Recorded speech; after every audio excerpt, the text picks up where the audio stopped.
Tara guys, i-browse natin tong mga gawa ni Jonathan Yabut na libro. Sa totoo lang, hindi pa ako nakabasa ni isa sa mga libro niya.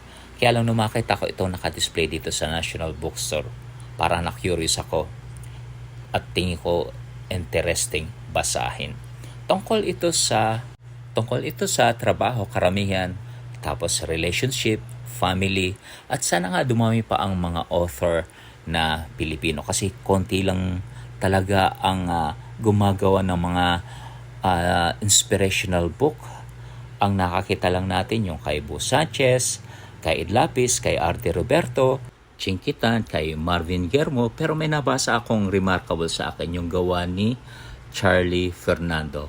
At sana dumami pa ang mga Filipino inspirational author. Kasi ang dami-dami ng gumagawa ng fiction, love story, pero konting-konti lang